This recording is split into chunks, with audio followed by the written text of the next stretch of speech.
eu tenho a oportunidade de refletir com vocês sobre o assunto e dar a minha opinião para que vocês reflitam e não simplesmente aceitem o que eu vou dizer, é evidente.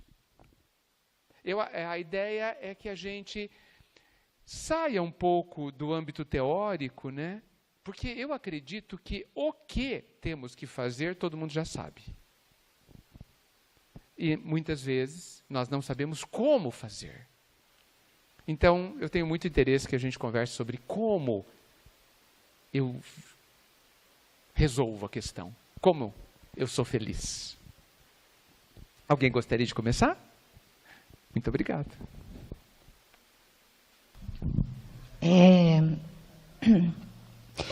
O que me perturba hoje é porque, particularmente, passei por uma situação onde eu me separei de um relacionamento de 5 anos e que eu estava me planejando para ser mãe. E era algo que a gente já queria, mas acho que eu queria mais e eu estava mais preparada para isso. No fim das contas, a gente identificou que os objetivos estavam em momentos diferentes e terminamos a relação. Mas eu estou lidando bem com o término, mas eu não estou lidando bem com o fato de não ser mãe. E todos os dias isso me machuca muito. Ontem me machucou muito e é por isso que eu vim aqui hoje. E eu não estou conseguindo ficar bem, porque eu já vinha trabalhando em mim esse contato com um filho que, de alguma maneira, eu sentia, mas eu não sabia quando viria. E eu vinha conversando muito com a minha espiritualidade e desejando esse filho, e chamando esse filho, e conversando, e falando, olha, venha quando quiser vir, porque eu estou pronta. Mas eu não tenho mais agora... não está no meu horizonte de eventos, de possibilidades, no tempo que eu gostaria, e eu entendo que o tempo não é meu, mas está sendo muito difícil não me deixar perturbar por isso. Você pode dizer seu nome? Lumena. Muito bem. Obrigado por ter compartilhado conosco essa vivência, esse momento. Você sabe muitas coisas pelo que você disse, né? Mas a gente percebe, e o que está acontecendo com você acontece com todos nós, a gente até sabe, entende, compreende no nível da racionalidade o que está acontecendo, mas os sentimentos não sabem. Certo? Ela disse assim, eu sei que o tempo não é meu, mas está sofrendo porque o tempo não é agora. Então, é como se tivessem duas camadas dentro da gente, a camada da razão e a camada da emoção, vamos colocar assim, ou dos sentimentos. E elas não se comunicam com rapidez, ou talvez nem se comuniquem. Então, nós, numa leitura, numa reflexão, a gente consegue entender o que está acontecendo. A gente está... o que aconteceu foi uma possibilidade, tal, né? A gente acha razões, lógica, motivos razoáveis para o que aconteceu, mas os nossos sentimentos continuam sem saber dessas razões, ou não se contentam com essas razões. Por quê? Porque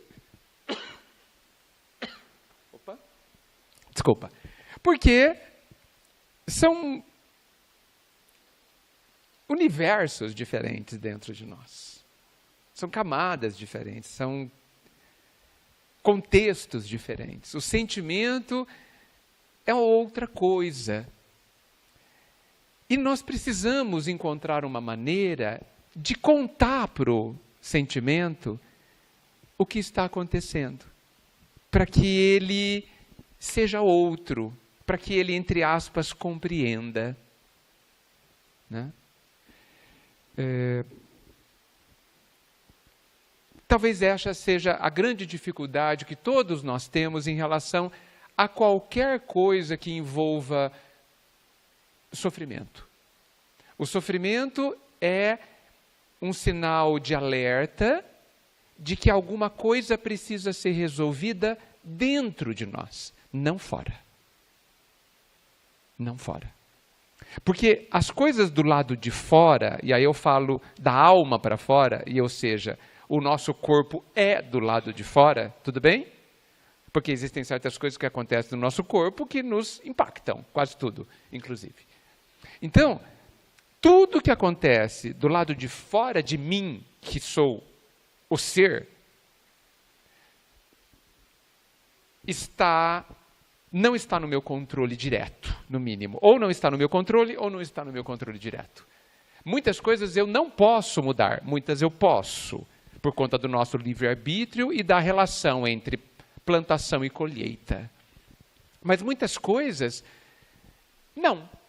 São determinações, são contextos da vida, são como a vida foi construída. A vida biológica, a vida do encarnado, as leis divinas, etc. Mas tudo dentro de mim está no meu alcance. Mudar, mexer, alterar, olhar, refletir. Então essa é a grande questão. Entender de verdade onde está doendo e por quê.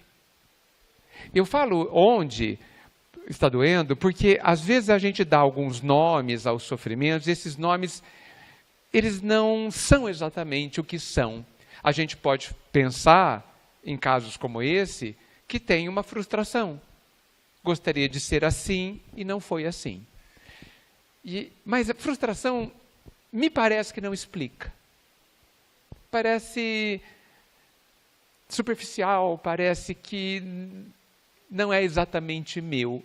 É uma dor. E cada um que vive situações idênticas tem dores diferentes. Apesar que, num determinado âmbito, podem ser parecidas. Todas podem chamar de frustração, toda vez que a nossa vontade ou os nossos planos não são cumpridos. Né? Mas em cada um, a situação toca de uma forma específica e mexe com uma questão específica. Qual questão? A questão que a gente precisa cuidar. Então, o que eu, no fundo, quero dizer? Que o problema, você colocou uma situação que te perturba, mas talvez não seja isso realmente que te perturba. Não seja desta forma, não seja não ser mãe agora. Talvez seja não ser mãe nunca. Porque se alguém te contar com absoluta segurança, vai ser daqui a 2 anos, você ficaria bem? Ou melhor, ficaria. Então veja que o receio, a dor, tem a ver com a possibilidade de não ser. Veja que avançamos um pouquinho no entendimento mais real do que porque dói. Então, há uma possibilidade de não acontecer e isso me faz sofrer. Não é uma exigência de ser agora. Você disse muito bem, no seu horizonte de eventos eu não vejo possibilidade. E aí nós temos outra questão importantíssima para falar, para pensar. O nosso horizonte de possibilidades sempre é minúsculo. A gente fala assim, não vejo saída, não é? Não vejo soluções, não vejo oportunidades. Quando a gente está procurando emprego, não existe emprego para mim. Quando a gente está procurando alguém, não tem ninguém que vai gostar de mim ou que eu vou gostar. A gente sempre fala isso, né? Não vai ter jeito, não vai ter cura. Ou então, coisas assim. Por quê? Porque a gente carrega e alimenta a sensação de escassez. Nos esquecendo de quem é o nosso Pai e como é que Ele age. Os horizontes são imensos. As possibilidades são imensas. As chances são imensas. E a gente tem medo porque enxerga 2 centímetros de horizonte.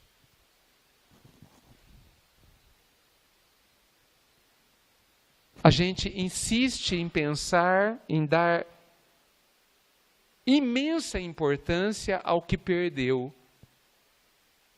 Sendo que a gente já sabe, no nível intelectual, que para ter alguma coisa é preciso perder. Muitas vezes. Para ter, muitas vezes, a pessoa ideal para estar com você, é preciso ter perdido esta, que talvez não seja a ideal. A gente não pensa nessa possibilidade.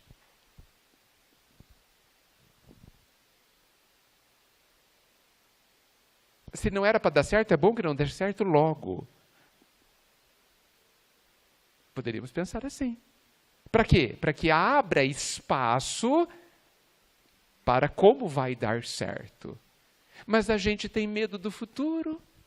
Acha que não sei porquê, a gente tem quase certeza que o futuro vai ser ruim.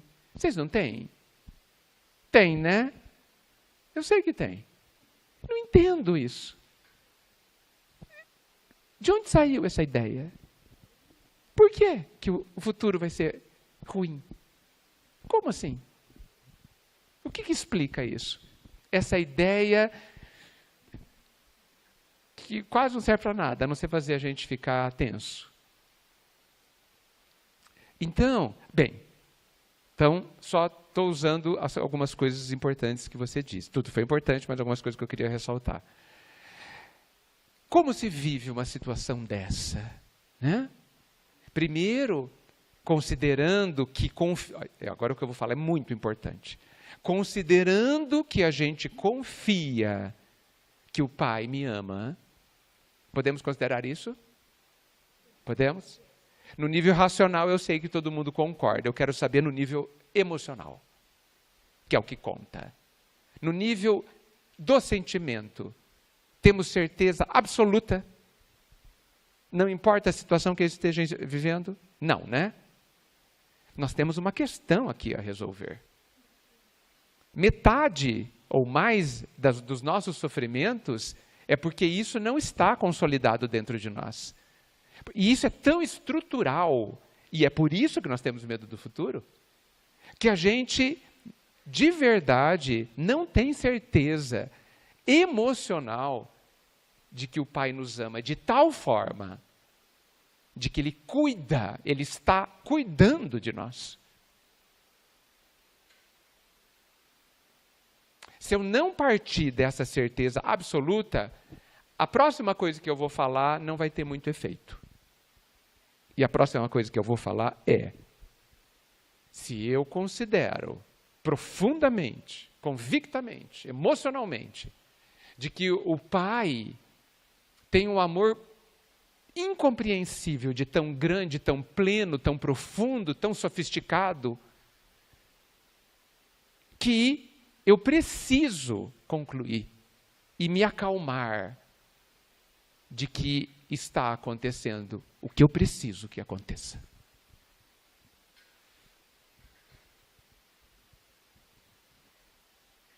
Existem pessoas jovens aqui, com você, inclusive. Conforme a gente ganha algumas décadas de vida, a gente consegue olhar para trás e perceber que algumas coisas que nós passamos, ou que não foram nem ruins, mas nós tivemos que fazer, agora só a gente descobre o motivo. É porque a gente precisava, hoje, daquilo.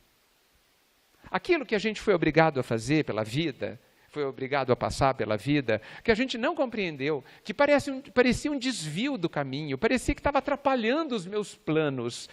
Hoje, eu olho, nós podemos olhar e falar: é por isso que eu tive que entender aquilo, e passar por aquilo, e viver aquilo. E agora eu entendo. E foi ótimo eu ter vivido aquilo. Porque hoje eu passo por essa situação com outra condição. Dentro desse olhar do Pai sobre nós, cada lance da nossa vida é um lance que tem como objetivo nos fazer um bem. Evitar dores desnecessárias. Nos encaminhar para questões que nós estamos prontos para viver e nos afastar de questões que vão complicar a nossa vida. Porque não vamos saber viver com equilíbrio, não vamos ter condições, não estamos prontos. Mas, no meio disto, nós temos uma questão central, que é, eu quero. E isso muda tudo. Porque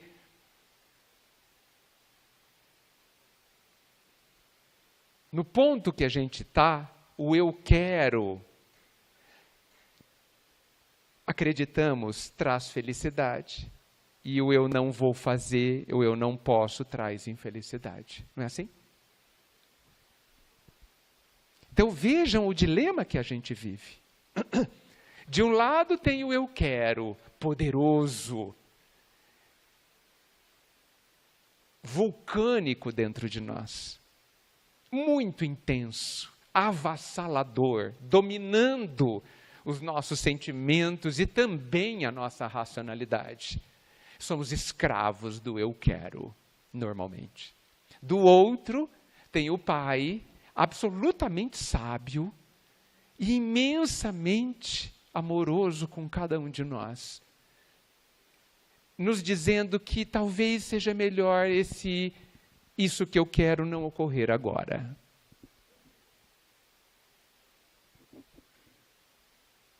Da mesma forma que a criança de 4 anos quer continuar brincando e não quer ir para a escola. E chora porque vai para a escola. E quando ele tiver 30 anos, ele agradece aos pais. Tá certo? Nós estamos nessa posição. Então, o que está acontecendo agora, diante do que você disse? Uma experiência extremamente importante, que está doendo. E por que está doendo? Porque é a forma que a vida tem para nos chamar a atenção para o ponto que precisa ser mexido, que precisa ser amadurecido, que precisa ser compreendido, que precisa ser olhado, nos ajudando a nos conhecermos e, certamente, criar condições para que aconteça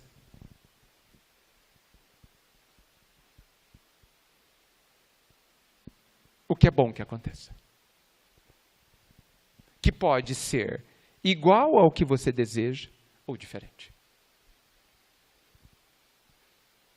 Então, é uma lição complexa, que envolve múltiplos sentimentos e que precisam, penso eu, para que tudo fique bem, que algumas coisas se desenvolvam no âmbito do sentimento.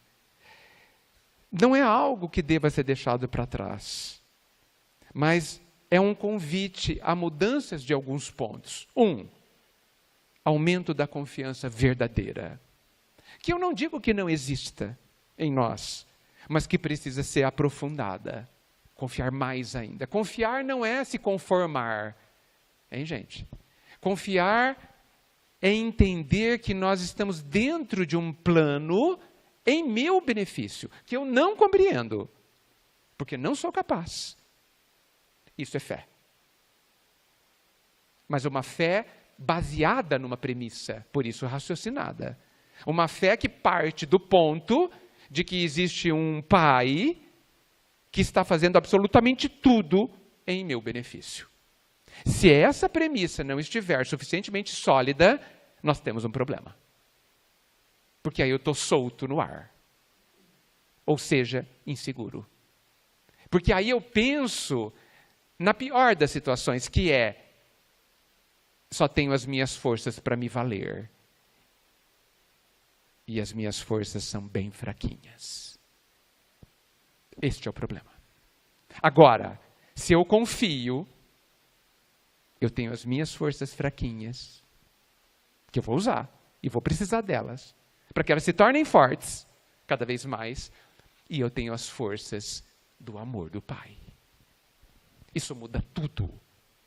Então, fortalecimento desta confiança na estrutura da vida, de como ela funciona. Coragem para olhar para dentro.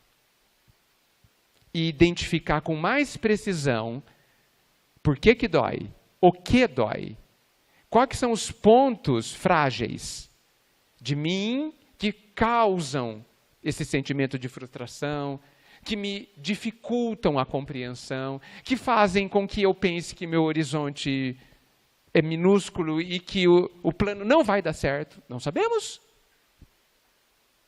Não sabemos. Ai, mas a estatística diz que a mulher, depois de um ano... Estatísticas. Não que não devam ser consideradas, mas vocês já sabem que quando está planejado que vai acontecer, vai acontecer. E quando não é para acontecer, não vai acontecer nas melhores possibilidades.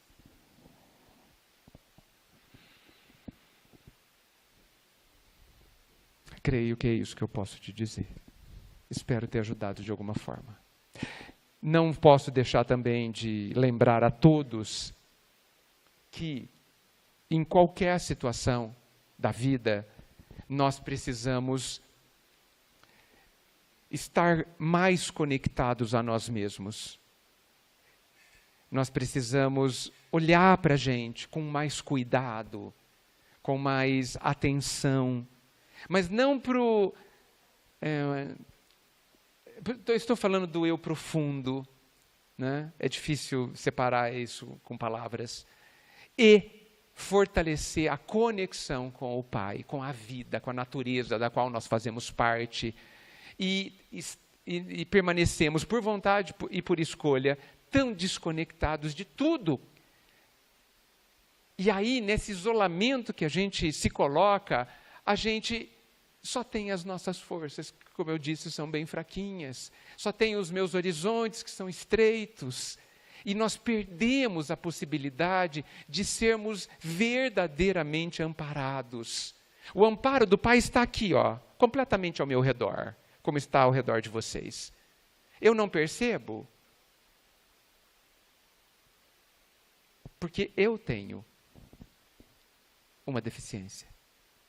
Porque eu não desenvolvi essa capacidade de enxergar, de perceber, de sentir este amparo. Porque o Pai não nos amparar é ilógico. É uma impossibilidade. E eu não preciso pedir. Apesar que o pedir me conecta. Mas o pedir de um determinado jeito, com confiança. Porque se eu pedir duvidando, não há conexão. Mas é como se fosse uma ponte e a parte dele estivesse sempre pronta. E eu tenho que fazer a minha parte da ponte que conecta. Então isso não pode faltar também. A confiança que tudo está ao meu favor. Só para finalizar, parece que eu nunca finalizo, né? Todas as vezes que a vida nos dá um não, e ela dá muitos nãos, graças a Deus, porque se ela só nos desse sim, a gente colocaria para fora todos os tiranos que temos dentro de nós, e o mundo seria insuportável, não que ele esteja muito bem, mas ele seria realmente insuportável. Toda vez que a vida nos dá um não, ela está nos estimulando ao autodesenvolvimento. Ela está nos estimulando à busca. Mas a gente precisa entender qual é essa busca. E muitas vezes não é a busca do que a gente quer, mas é a busca de mim mesmo. Às vezes a pior coisa que pode nos acontecer é que aconteça o que eu quero. Eu não estou dizendo que evidentemente é o seu caso, porque eu não tenho nenhuma capacidade para saber disso.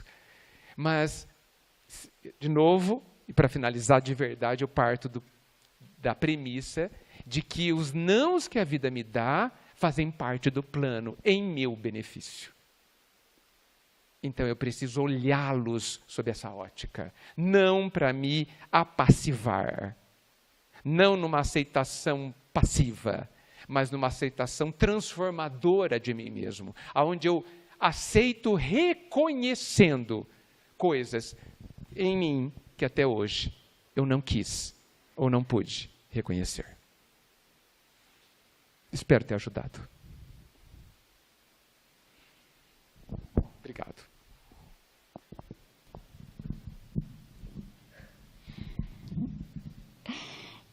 Meu nome é Lara, eu tenho 35 anos e são 35 anos de muitas dores.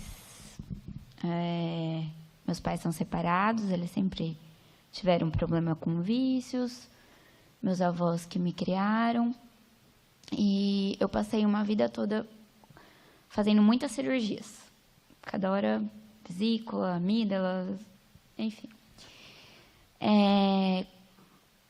Com 30 anos, eu descobri um problema bem sério no útero, no ovário, né, de endometriose, estava tomando meu intestino, passei por uma cirurgia muito profunda e logo em seguida perdi um bebê.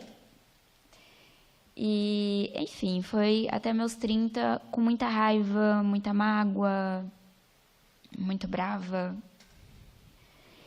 E aí eu me aprofundei em mim.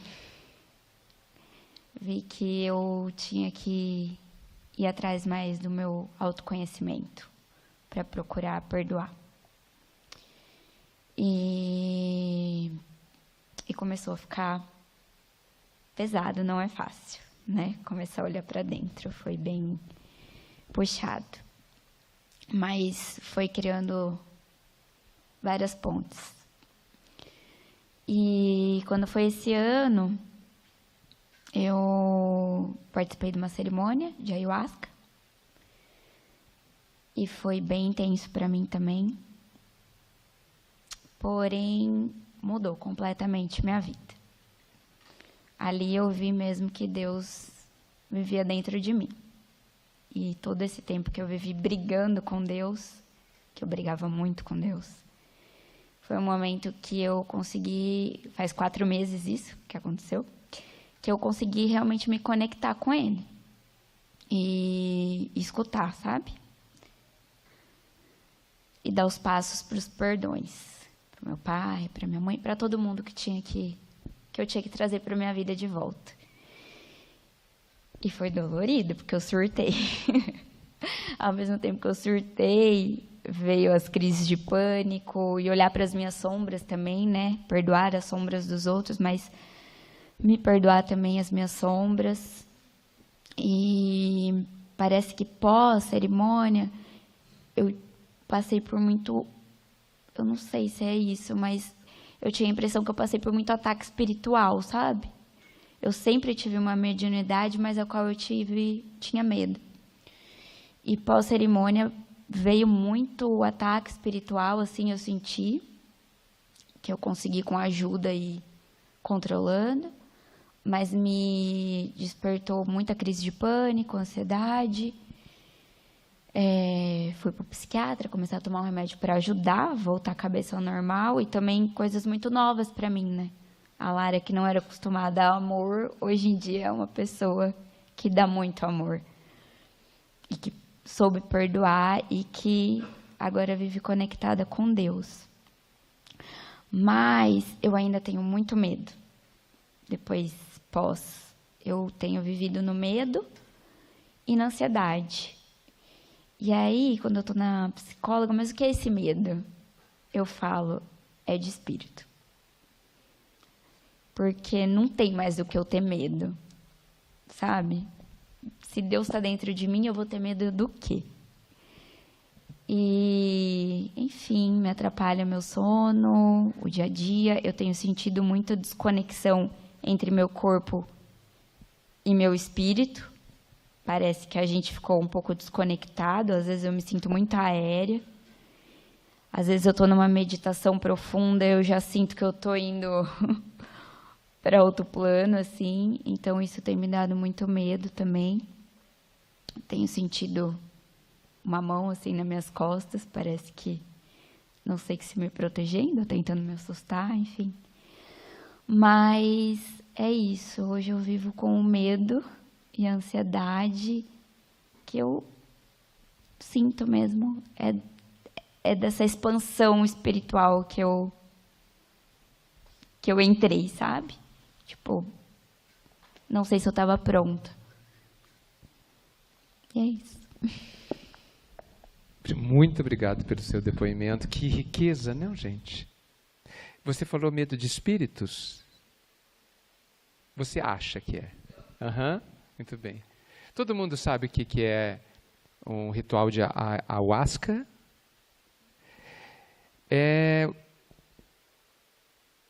Talvez eu não explique com muitos detalhes, mas indo direto ao ponto principal, é um ritual, uma experiência onde se toma um chá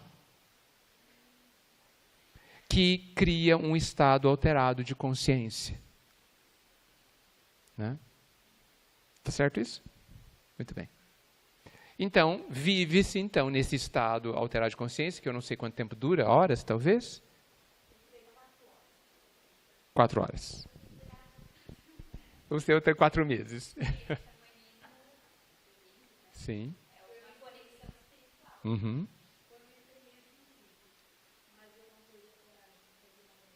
Isso porque já fez. Olha que interessante. Eu não tenho coragem de fazer o que eu já fiz. E sei exatamente como é. Interessante. Não me espanta. Está ligado, eu tinha esquecido o nome da palavra, ao xamanismo. Não é? Bem, é um estado alterado de consciência. Você disse que tem mediunidade. Né? Alguns estudiosos da doutrina dizem que a síndrome do pânico pode estar relacionado à mediunidade. Talvez não seja em 100% das pessoas. Exatamente, segundo esses estudiosos, por conta dessa súbita expansão da percepção. Não exatamente da consciência, mas da percepção mediúnica. Como se você tivesse percebendo 1 milhão de coisas e não desse conta desse 1 milhão de coisas. Muito bem. O processo que você está vivendo é um processo, e eu vou dizer isso para todo mundo que me conta qualquer coisa, precioso. Importantíssimo, porque é uma oportunidade. Né? É muito curioso o medo que a gente tem da luz. Nós não temos medo de rastejar, mas sendo feitos para voar, temos medo de voar. É muito curioso. Talvez seja porque a gente esteja andando na Terra há muito tempo. E a amplitude dos espaços para a gente voar nos assuste. Mas nós somos feitos para a luz, todos nós. E nós nos habituaremos a ela. E eu coloco dessa forma poética, mas que eu considero bastante profunda, mas coloco porque está relacionado a essa expansão. Né? Tudo a gente pode aprender. Tudo. Principalmente quando a vida oportuniza. Porque você contou de uma experiência que foi te dado a liberdade de fazer. Então, dentro daquele plano, vai ser útil. Senão, não aconteceria. Senão, você não iria. A vida impediria. E ela tem bons meios para isso. Basta um problema intestinal, uma dor de cabeça. Mas é fácil, dá para listar 1 milhão de coisas e a gente não sai da cama. Então, vamos aproveitar a situação permitida e aprender com ela. Eu não vejo nenhum outro bom caminho do que você aumentar o seu conhecimento sobre a questão da mediunidade. Eu sei que você tem medo, Mas o medo exatamente vai diminuir porque ao conhecer. Boa parte do nosso medo, que muitas vezes a gente não tem condições e não sabe traduzir o que ele é por conta do desconhecido. Então, como a gente resolve? Vamos conhecer. Claro que é preciso um lugar e um estudo sério para isso. Claro que você pode fazer isso por conta própria também. Mas, acima de tudo, principalmente dentro do seu contexto, e de todo mundo que tem um contexto de sensibilidade mediúnica, confiar. Gente, não dá para a gente tirar das fórmulas do bem viver a questão de confiar. Não dá. Nós não podemos sonhar que a gente vai dar conta de tudo apenas com a nossa capacidade e com as nossas forças. Nós somos aquela criança de 4 anos de novo que quer descer a escada, sem segurar na mão de ninguém, vai se estrepar inteiro. Não vai? Vai. Vai chegar lá com tudo quebrado. Mas e nós não precisamos. Nós podemos, simbolicamente, dar a mão à vida para que ela nos sustente e nos segure. E aos poucos, para que a gente se desenvolva e amadureça, ela vai dar uma soltadinha. Mas antes da gente se quebrar, ela segura de novo. Então quer dizer que eu não vou sofrer? Não, não quer dizer que você não vai sofrer. Porque o sofrimento, ele também abre oportunidades. Gente, eu gostaria de comparar o sofrimento, já que estamos numa resposta mais poética, com a função do arado. Talvez nem todo mundo saiba o que é um arado. O arado é uma lâmina pesada e muito forte, que, puxada hoje por tratores, antigamente por gado e até por pessoas, você coloca na terra endurecida, né, e vai arrastando. E, como ela é muito pesada, ela vai abrindo um sulco relativamente profundo, expondo a terra fértil, para que se coloque a semente. A dor é o arado em nossas vidas, porque a nossa terra é muito dura. A casca dela é muito dura, mas lá embaixo é extremamente fértil. Nós somos filhos de Deus. E quando ela passar, e a gente não resistir a ela como a gente costuma fazer, a vida vai colocar sementes e elas vão florescer e elas vão modificar as nossas vidas. Os frutos dessas plantações, dessas sementes divinas, vão nos autodesenvolver. E nós vamos começar a ter paz e felicidade e compreensão e aprender a viver na luz. Então,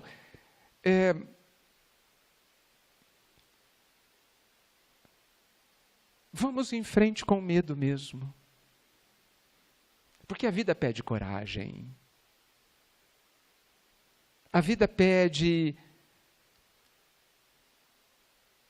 o que as crianças têm quando ganham uma bicicleta no Natal. E elas não sabem andar de bicicleta. O que elas fazem? Sobem na bicicleta. E o que acontece? Elas caem. Ralam o joelho. E o que elas fazem depois? Entram em depressão? Não. Jogam fora a bicicleta? Não. Sobem de novo. Em 2 dias já sabem andar de bicicleta. E aí os machucados saram. E ninguém mais vai lembrar deles.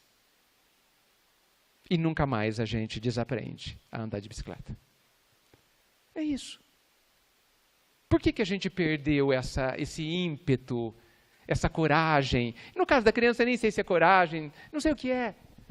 Mas a gente tem, já fomos crianças. A gente tem e a gente precisa resgatar isso de novo.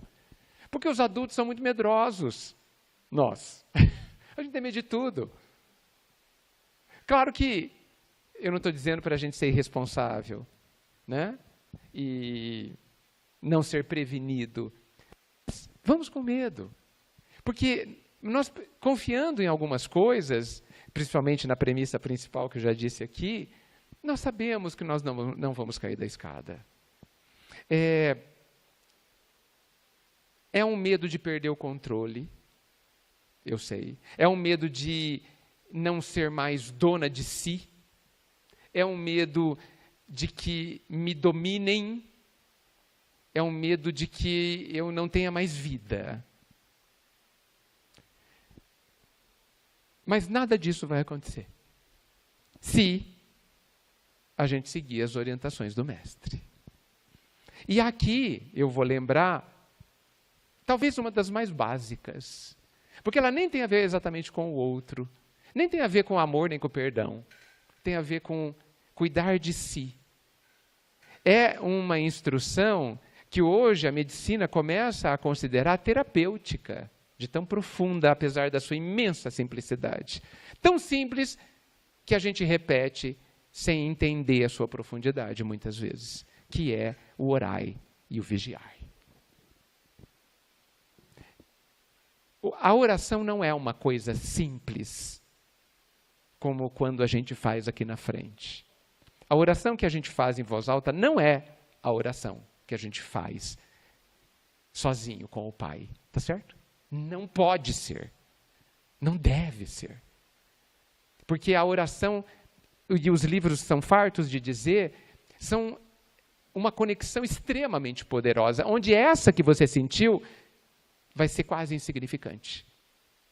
Porque foi temporária, teve um fortíssimo componente biológico, e nós estamos falando de conexões, e eu não estou desprezando a conexão que você teve, e outros tiveram. Eu estou falando que ela é mais ampla, mais profunda e diferente por isso. É uma expansão também de consciência que nós podemos ter na oração, mas que nos conecta, porque abre dentro de nós outras questões. E aí, eu vou pedir licença para contar, só para mostrar a profundidade e a sabedoria que a gente, e eu me incluo, evidente, desconhecemos a respeito da oração.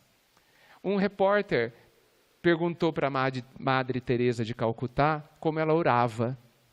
E ela disse assim: a minha oração é muito simples. Eu não peço nada. Eu não digo nada a Deus e Ele ouve. Não, não é isso. Falei errado. Eu fico em silêncio e fico ouvindo Deus. Aí o repórter, espantado, falou: e o que Deus fala? Claro. E ela responde: Ele não fala nada, Ele só me ouve. Nós, ocidentais, desprezamos o silêncio. Os orientais sabem fazer melhor isso. E nesse tumulto que a gente faz de palavras, a gente se esqueceu que o silêncio fala tanto à alma. Tanto à alma. E é possível, penso, que essa conexão com o Pai, as mais profundas, são todas muito silenciosas, onde as palavras são paupérrimas, insuficientes para dizer o que está acontecendo em nosso coração a este Pai, que nos responde com o seu silêncio, certamente tocando muito mais profundamente o nosso coração. Isso é só orar. Tem o vigiar, que tem a ver com autoconhecimento, que tem a ver com me vigiar, viu? E não é para vigiar os outros, viu, gente? Como a gente faz tão bem, infelizmente. É para se analisar, é isso que é vigiar. É para analisar, é para filtrar, é para educar, disciplinar. É para dizer: isso não me interessa mais, isso é mais importante para o meu bem. E se a gente usar só isso, talvez não precise de mais nada no caminhar. Além da confiança, é claro.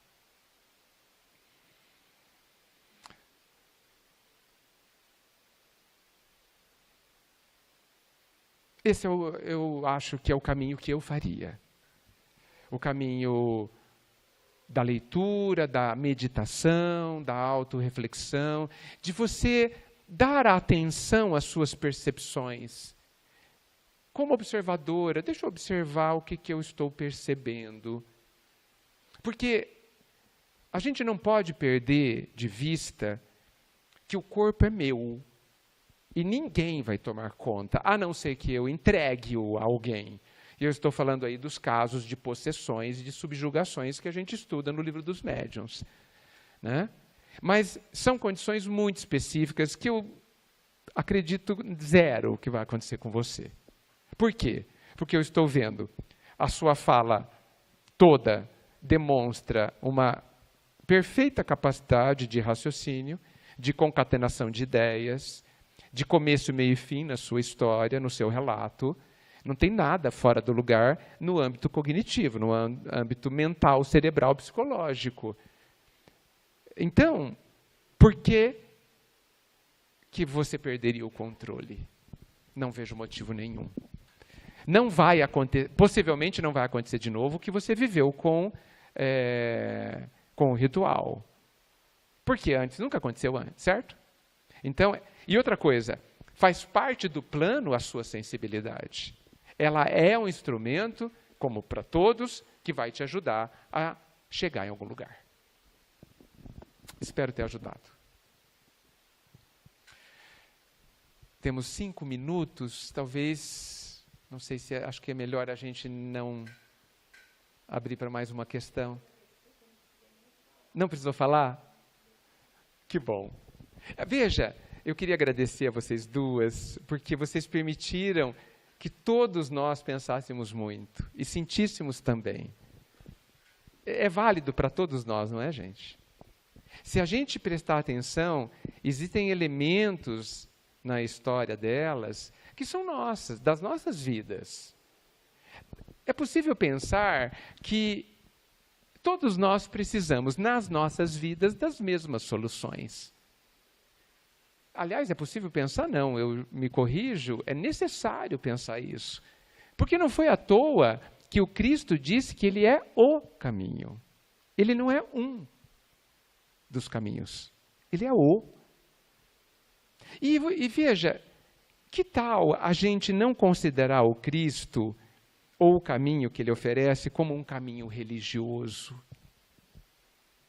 Eu uso essa palavra porque eu sei que ela é cheia de estigmas. Nós temos, às vezes, problemas com a questão religiosa, né, gente? Nós temos, às vezes, um certo arrepio, uma fisgada nessas questões religiosas. Por isso que eu acho muito válido que a gente olhe para o Cristo como sendo um mestre, tanto que ele assim se autodesignou.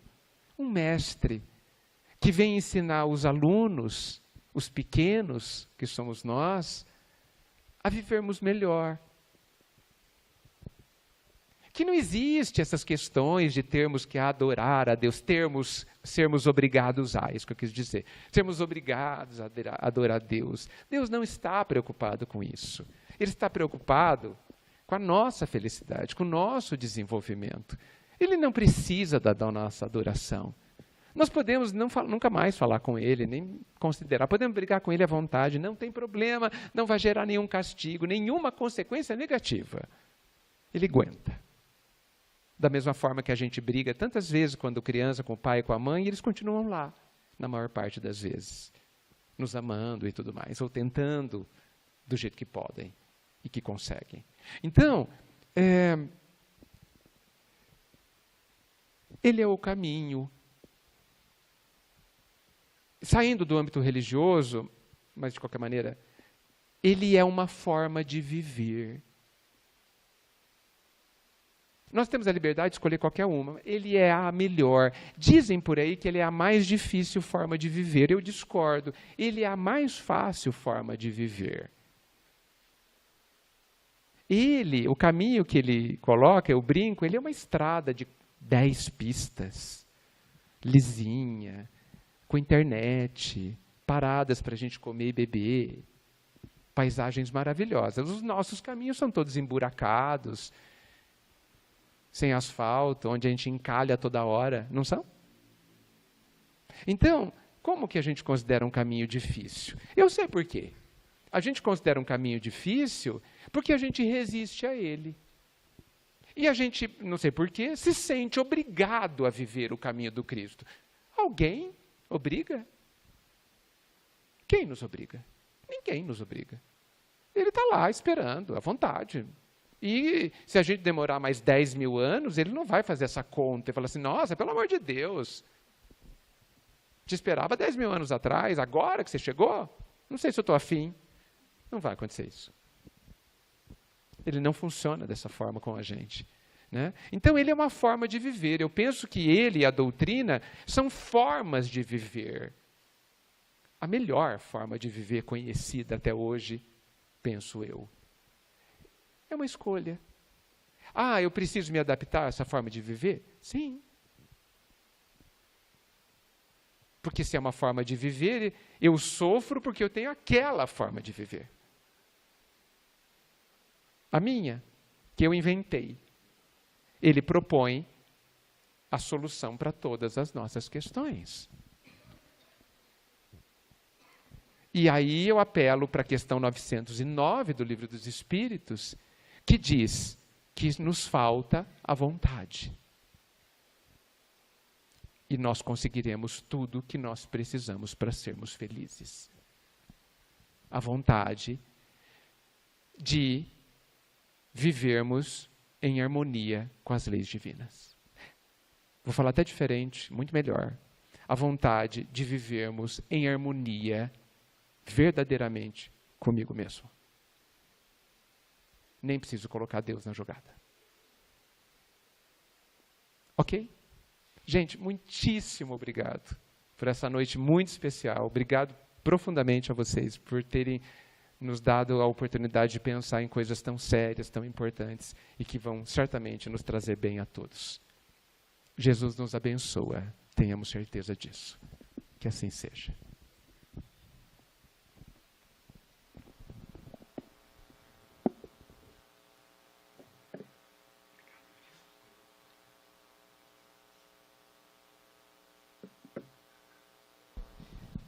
Nós aqui agradecemos mais uma vez a presença do Edgar. Muitos podem estar perguntando, puxa vida, mas 2 pessoas só fizeram perguntas, né? Será que isso é um bom sinal ou é um mau sinal, né? Todos nós temos perturbações, acredito eu, né? Ninguém muitas vezes quer revelá-las, ainda mais em público assim, mas carregamos elas. E como ele disse, é muito fácil a gente compreendê-las em muitas situações, levando em consideração principalmente o amor que Jesus nos tentou demonstrar para nós da maneira mais simples possível, e que é um sentimento que engloba tudo na nossa vida. Se a gente perceber que tem alguma coisa nos perturbando, é porque o amor ainda não está tão próximo assim de nós. Obrigado, Edgar, mais uma vez. Com certeza, próximas ocasiões será muito bem-vindo. E fica o convite aí, quando puder, tiver na agenda aí uma quarta-feira livre, quem sabe.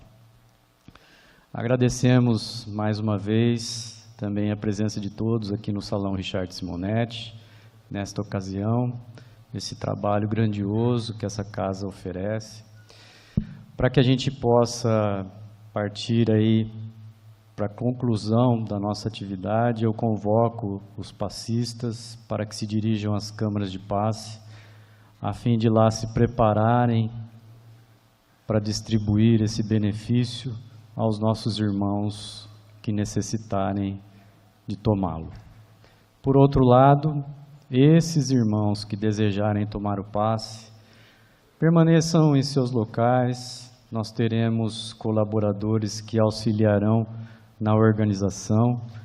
Então, reflitam a respeito do que foi tratado, do que foi desenvolvido nessa noite, para que, ao adentrar as câmaras de passe, recebam tudo aquilo que desejarem para se reequilibrarem e para minimizarem aquilo que os perturba.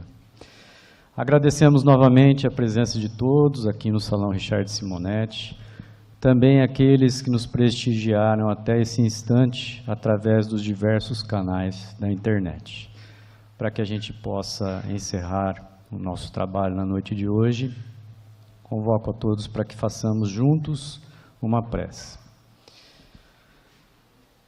Senhor Jesus, Mestre e nosso melhor amigo, é com sentimento de gratidão que carregamos nesse instante no nosso coração, que finalizamos mais esta atividade nessa casa abençoada, que a gente possa levar daqui todas essas orientações que a doutrina nos oferece, através dos exemplos citados, através da melhor compreensão de tudo aquilo que nos ocorre. Somos gratos por tudo isso e sigamos confiantes de que os nossos objetivos serão alcançados, principalmente aqueles que digam respeito à nossa melhora íntima, ao nosso desenvolvimento espiritual, à nossa caminhada da melhor maneira possível e mais proveitosa nessa experiência, nesse planeta chamado Terra. Muito obrigado mais uma vez, Jesus, por essa oportunidade maravilhosa. Em seu nome e em nome de Deus, encerramos o nosso encontro na noite de hoje. Que assim seja. Uma ótima noite a todos e até a próxima quarta-feira, se Deus quiser.